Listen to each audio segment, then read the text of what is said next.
जय श्री महाकाल।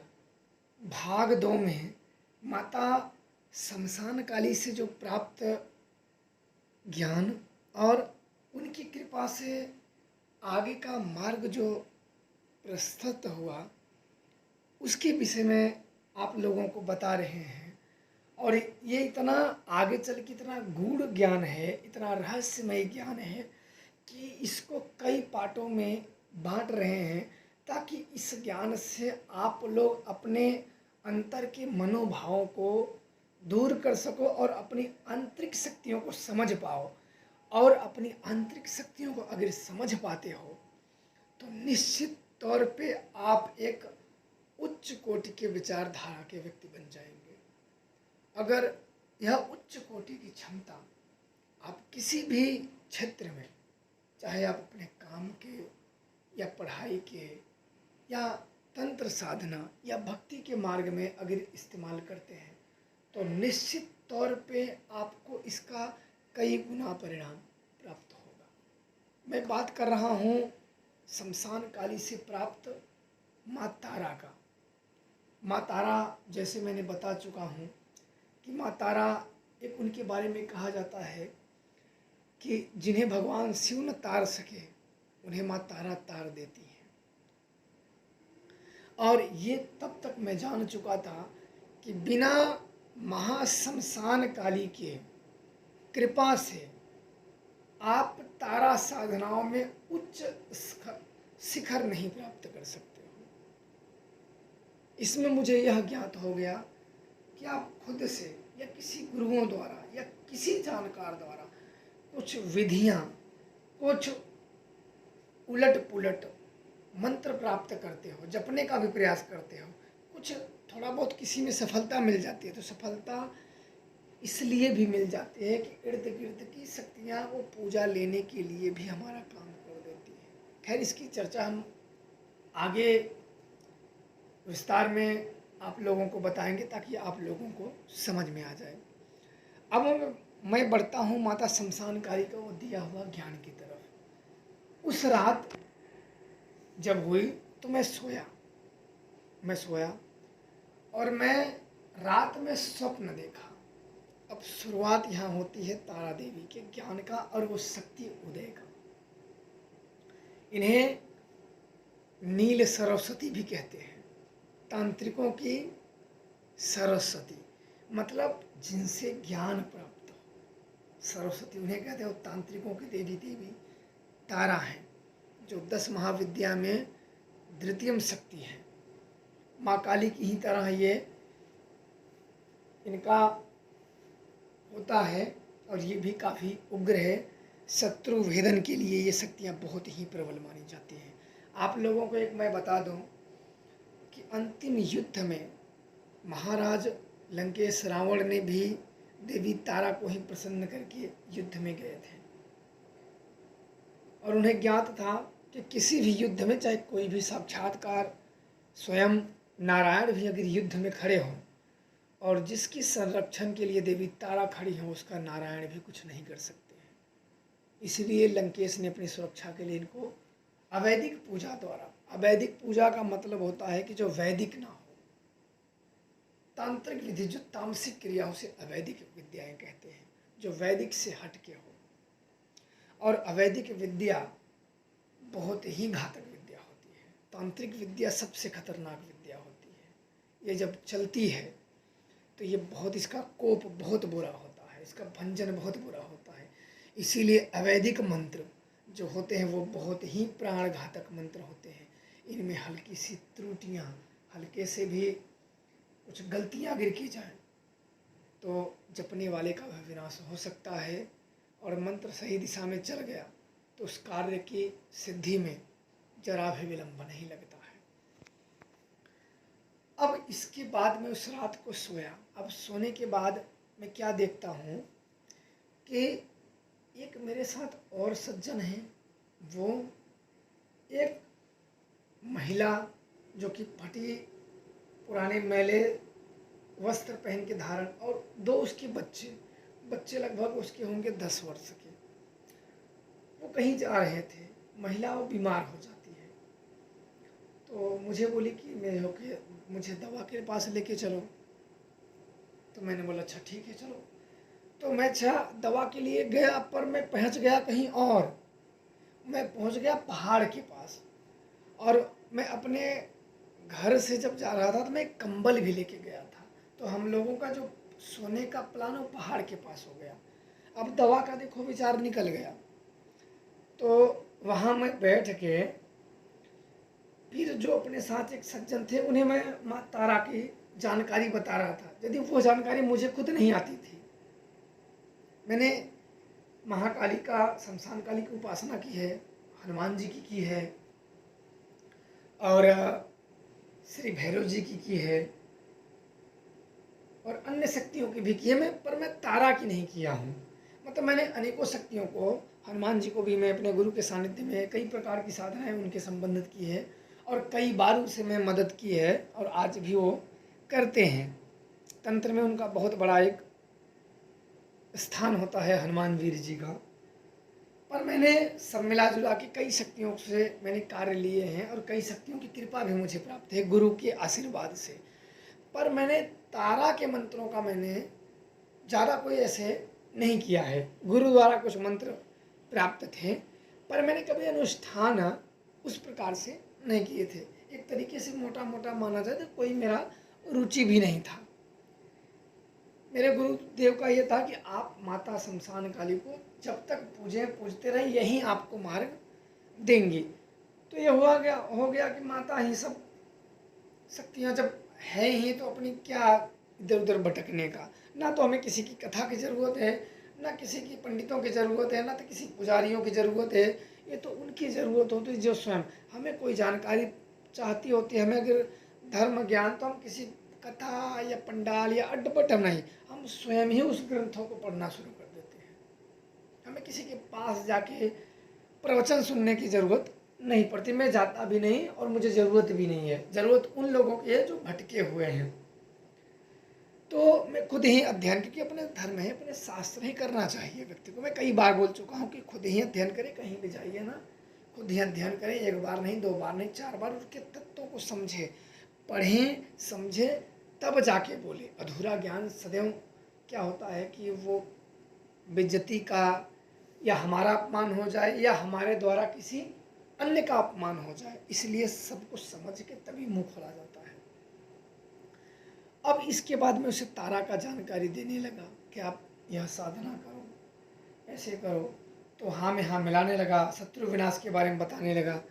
इसके बाद कुछ सियार, उस पहाड़ के पास सियार बहुत जोरों जोरों से रोने लगे। सियार रोने लगे, तो वो महिला, मैं वो जो घर से कंबल लेके गया था, वो पहाड़ के पास पत्थर पे उड़ के सोया था। सोते सोते ही उसको बता रहा था, बीच बीच में उड़ जाता रहा, फिर सो जा रहा था। तो महिला उठ को सियार को भगाने के लिए गई। तो फिर मुझे लगा कि वो बेचारी महिला है के लिए, बिल्कुल पुरानी धोती पहन रखी थी। उसकी उम्र लगभग कम से कम 50 से 55 वर्ष रही होगी। दो उसके लड़के, तो कोई और अन्य व्यक्ति उधर से मतलब आवाज़ कर रहे थे, चिल्ला रहे थे, पर उनकी आवाज़ें क्लियर नहीं समझ में आ रही थी। हाँ, ये था कि वो आवाज़ कर रहे हैं। अब इसके बाद मैं भी गया वहाँ देखने के लिए कि वो सियार वार कहीं भाई महिला के लिए है। तो इस भाव से मैं गया, तो हाँ कुछ नहीं था, सियार वार कुछ थे ही नहीं। तो वो मुझे महिला दूर ही रुकने के लिए, उसने हाथ किया कि आप वहीं रुक जाइए, आप यहाँ की योग्य, मतलब एक तरीके की मैं उस अन्य शिखर पे हूँ, वो उस योग्य नहीं, वो बहुत मतलब जिससे नीचे हो। तो मेरे को थोड़ा सा अजीब लगा कि ये क्या बात हुई कि मैं मदद करने के लिए आया। बोला नहीं, आपका जो स्थान है वो बहुत ऊंचा है, ये स्थान आपके लिए योग्य नहीं है। तो मेरे को कुछ समझ में नहीं आया। अचानक में से योग्य अयोग्य स्थानों का कुछ मेरे को ठीक से समझ में नहीं आया। इसके बाद मेरी नींद खुल जाती है। मेरी नींद खुल गई, तो मेरे विचार में आने लगे ये क्या था, कोई ऐसे सपना तो नहीं था, कुछ नहीं था। मैं जैसे बराबर किसी को स्वप्न आते हैं उस प्रकार से मैं सोच के फिर उसको ज़्यादा ध्यान नहीं दे रहा था। फिर मैं आँख बंद किया, तब मैं जाग गया था। तब अपने ध्यान किया, तब मुझे एक लाल, हल्का लाल, पूरा लाल भी नहीं, हल्का लाल और पीला, ये दोनों रंग आपस में मिला दो तो हल्का जैसे कि कोई सूर्य उगता हो और उसमें थोड़ा सा पीले प्रकाश मिला दो। क्योंकि अब हम उसको दिखा तो नहीं सकते, पर मैंने जैसा देखा था, मैं एक मिला जुला आपको उसका मैं अवगत करा सकता हूँ उस चित्र का। वो मैंने देखा माता काली को अष्टभुजा में, ध्यान में। तब मैं जागा हुआ था, ध्यान में मैंने देखा। आंखें बंद किया तो मैंने वो देखा, अचानक में वो दिख गया। तो वो कई आकृतियों में था, जैसे खाने में कैद होते हैं नहीं, एक खाना, दो खाना, तीन खाना। तो जो वो और खाने में देवियां थी, पर उन पे मेरा ध्यान नहीं जा रहा था, पर मेरा माता काली पे अष्टभुजा में, और कुछ उनके वस्त्र उड़ रहे थे और वो मुझे देवी दूर दिख रही थी, वो काफ़ी दूर थी।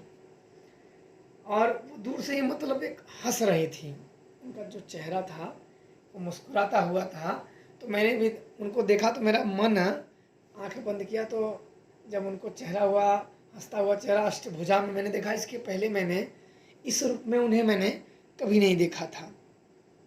गुरु के साथ मैंने देखा था, शमशान में भी देखा था, लेकिन मैं तब समझ नहीं पाया था। बाद में गुरु द्वारा मुझे प्राप्त हुआ, लेकिन उस समय में नहीं समझ पाया था। इस समय में जब अष्टभुजा में मुझे उनके दर्शन हुए तो मैं तो जान गया। जानने के बाद मैंने उन पर ध्यान केंद्रित करे रखा। जब ध्यान मैंने उन पर केंद्रित रखा, तब मुझे वो कुछ मार्ग देवी तारा की ओर उन्होंने अग्रसर किया। जानकारियाँ माँ तारा के बारे में बताई इस साधना करने के लिए। तो मैंने देवी से मन ही मन, क्योंकि वो उत्तर जो आते थे मुझे वो समझ में आ रहे हैं, उधर से जो उधर से आते थे तो मेरे अंतर मन में वो आवाज़ आ जाती थी और मेरे अंतर मन में वो आवाज़ सुनाई दे रही थी। मेरे अंतर मन से मेरे चेतना में वो आवाज़ आ जा रही थी और मैं उस आवाज़ों को ठीक ठीक समझ पा रहा था, सुन पा रहा था, और अपने अंतर मन से वो प्रश्न भी मैं वहाँ कर पा रहा था। फिर मैंने वहाँ कहा कि मैं तो माता तारा की साधना जानता नहीं हूँ, ये कैसे की जाती है और कैसे इनके दर्शन की जाती है, पर ये मैं जानता हूँ कि देवी तारा एक बहुत ही प्रबल शक्ति हैं और बहुत ही उच्च कोटि की शक्ति है। और तब मुझे यह ज्ञात हुआ कि माता शमशान काली के बिना कृपा के द्वारा आप 10 महाविद्याओं में दूसरी सीढ़ी जो है वो चढ़ ही नहीं सकते हो। कोई व्यक्ति अगर चढ़ना चाहे तो चढ़ सकता है, पर वो उस तरीके से उनकी कृपा नहीं प्राप्त कर सकता है। वो अन्य की कृपा, भूत बैताल या अन्य भी उसके कार्यों को कर देते हैं और वो देवी का ही आशीर्वाद मान लेता है। और देवी तारा की साधना बड़े खतरनाक तरीके से, वहाँ जो मुझे विधि ज्ञात हुई, अभी मैं आत्माओं से मिलने की बात आप लोगों को बताऊंगा, और वीरों की सिद्धियाँ, हनुमान वीर की, शमशानी साधनाओं की, वो भी मैं बताऊंगा जानकारी। अब यहाँ आ गई बात माँ तारा की साधना करने के लिए। अब ये मेरी 6-7 वर्ष शमशान काली की जो सेवा का फल मुझे प्राप्त हुआ। अच्छा, करता तो मैं बड़ा पहले से था, बड़ा मैं छोटे से भक्ति करता हूँ अपने गुरु के सानिध्य में, बड़ा मैं छोटा सा ही था, तभी से मैं इसमें लगा हूँ। और तब से आज तक भक्ति में या किसी चीज़ में मुझे आत्मग्लानि नहीं हुई, और मेरा जो ज्ञान है वो दिन पे दिन उनकी कृपा से बढ़ता ही जाता है। न तो अहंकार ग्रसित करता है, न तो शोक नीचे गिराते हैं। हाँ, एक बार यह होता है कि जब जब मैं किसी को सिखाने का प्रयास करता हूँ तो वो सीखने वाले अधिकतर लोग दुर्गुणी मिलते हैं, मतलब एक जैसे विश्वासघाती। और वो अपने ज़्यादातर अपने उनकी जो शक्तियाँ कमाने की, जो साधना कमाने की जो इच्छा होती है, वो सांसारिक कामनाओं के इर्द गिर्द गिर्द उलझ के रह जाती है। और मुझे ये जान के बड़ा दुख हो जाता है कि ये सांसारिक जो वासनाएं हैं, ये तो एक दिन हमें छूट ही जाना है। उस समय आपको मैं बताऊं, उस समय मुझे यह ज्ञात हुआ कि अपना उम्र बड़ा कम है, ये मैं साधनाएं कैसे, और अगर उम्र बढ़ जाए या किसी द्वारा अगर 500 साल अगर उम्र बढ़ जाए तो ये साधना में काफ़ी उच्च स्थान प्राप्त किया जा सकता है। उस समय ये नहीं था कि ये करना वो करना, उस समय था कि हम इस साधनाओं को इतना उम्र मिले कि हम कर सके उसको ठीक तरीके से। वो आने लगा उस समय मुझे उम्र की, जो अपनी उम्र होती है चाहे 80 साल 90 साल या 100 साल जो हों, उसका एक बहुत ही कमी महसूस होने लगी कि ये कैसे होता है। मैंने इसके उपाय भी काफ़ी पूछे लेकिन हर बार ये चीज़ उतना सटीक नहीं मिली, और यही कारणों से ये शक्तियाँ, बात भी लोग कर पाते हैं, कोई शक्तियों से जुड़ जाओगे, वो अन्य बाद में भी बात करेंगे। इसके बाद आप लोग जो भी देखो, कहीं भी साधनाएं करो पूरी सिद्धि से, अगर भगवान शिव भी कहते हैं कि लोगों की साधनाएं सांसारिक भौतिकवाद बन के सिमट के रह जाती है, उनके अपने पराए, उनके निजी काम, निजी स्वार्थ, इनकी साधना ईश्वर भक्ति यहीं तक सिमट के रह जाती है और यहीं भटक के रह जाते हैं, और बाद में क्या मिलता है, अंत में वहीं जैसे सबकी गति होती है। उन्हें मौका मिलता है समझने का तो फिर भी नहीं कर पाते हैं। हालांकि सब अपने अपने काम होते हैं, फिर भी लोगों को सत्य का मार्ग जरूर चुनना चाहिए और अपने आध्यात्मिक विकास के लिए सदैव तत्पर रहना चाहिए। आध्यात्मिक विकास का कहीं भी ज्ञान मिले, जानकारी मिले, ग्रहण कर लेना चाहिए। अब इसके बाद देवी तारा का जो मुझे माता काली से प्राप्त हुआ, इनको मेरा पहला प्रश्न ये आया कि माता, ध्यान में मुझे माँ काली दिख रही थी, तो मैंने प्रश्न किया कि माता की मैं दर्शन, हर व्यक्ति यही चाहता है कि मैं प्रत्यक्ष दर्शन करूं। तो इसमें कई का ये भी विषय रहता है कि प्रत्यक्ष दर्शन कोई कर नहीं सकता है, और कई का रहता है कर भी चुके हैं, कर भी नहीं सकते हैं, और कर भी लोग चुके हैं, दोनों तरीके के लोग हैं। तो इनमें यह बात आई जो कि बिल्कुल हो भी सकती, नहीं भी हो सकती। वो इसलिए इनमें था कि आप इनको इनका एक रूप दे सकते हो जो कि अदृश्य रूप में चलता है। वो 108 चिता की हवन करोगे तब इनका आप सानिध्य पूरी प्राप्त कर सकते हो, और जो तारा देवी, इनकी कृपा, आप आशीर्वाद और इनका संरक्षण प्राप्त कर सकते हो। तो ये हुआ मेरे मन में कि 108 मुर्दे की हवन की कैसे करेंगे, यहाँ तो अभी शमशान में जाओ तो यहीं करने में मुसीबत आ जाएगी। तो उसका मार्ग बताएं कि कोई भी आप कोई करना मत, मैं आप लोगों से एक विश्वास और प्रेमवश बता दे रहा हूँ, क्योंकि ये मंत्र और विधान ये दोनों ही अलग पद्धति के आते हैं। ये अन्य देखो, जब कहीं भी आप मंत्र लेते हो ना, तो मंत्र को, वर्ड को ध्यान से सुनोगे तो अधिकतर लोग मंत्र जब करोगे ना तो खुद से ही लोग बना बना के बोल देते हैं कि ये है वो है। इसलिए ध्यान रखना चाहिए कि मंत्र कभी भी, तब मुझे यह ज्ञात हो गया कि मंत्र अपंग अगर मंत्र है, मंत्र अपंग है तो देवता भी अंग भंग होके ही प्रकट होते हैं, उनकी शक्तियाँ प्राप्त होती हैं। ये भी एक बहुत गूढ़ रहस्य है, इसकी भी चर्चा करेंगे। अब इनका ये था कि जो एक सामग्री, जो हम मंत्रों का अनुष्ठान करके फिर जो लाश जले, आपको उस लाश में छोड़ देना है, फिर दूसरी लाश जले फिर छोड़ देना है। ऐसे ऐसे आपको 108 लाशों में वह सामग्री छोड़ देनी है, और संकल्प के साथ आप उस 108 लाशों की आहुति अगर दे देते हो तब आपको उनकी कृपा प्राप्त हो जाएगी। ये एक तांत्रिकों की शक्ति बहुत ही विकट शक्ति है। तारा देवी की साधनाएं बहुत अत्यंत जटिल और गुप्त होती है। कुछ पे मैं प्रकाश आप लोगों के साथ जरूर साझा करूंगा और जानकारियों पे प्रकाश डालूंगा आप लोगों की जानकारी के लिए। मैं ये नहीं कहूँगा कि आप लोग करो, पर आप लोगों की जानकारी के लिए जरूर आप लोगों के समक्ष यह रखूंगा।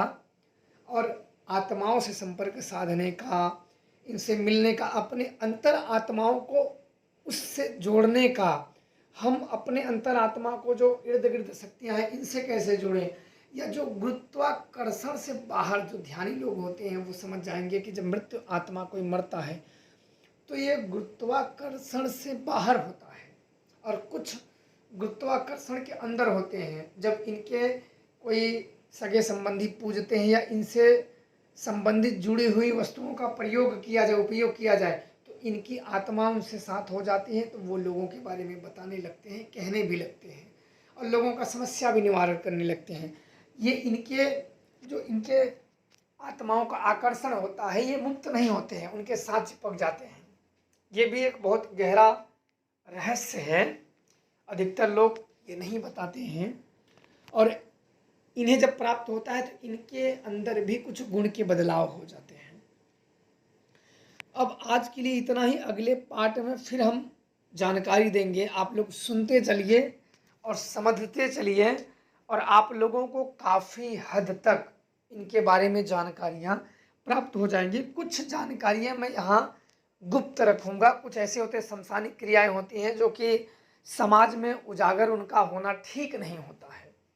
कुछ लोग थोड़ा बहुत जानकारियाँ भी रखते हैं होंगे और उस जानकारियों के चक्कर में अपना भी कुछ ज्ञान मिला के करने का प्रयास करें, और कुछ उनके साथ अगर अहित हो जाता है तो उनके जीवन में कई मुश्किलें उत्पन्न हो जाती हैं, जो कि वो ठीक नहीं रहता है।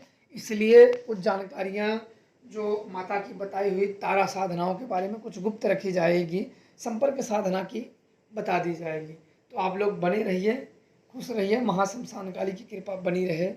जय श्री महाकाल।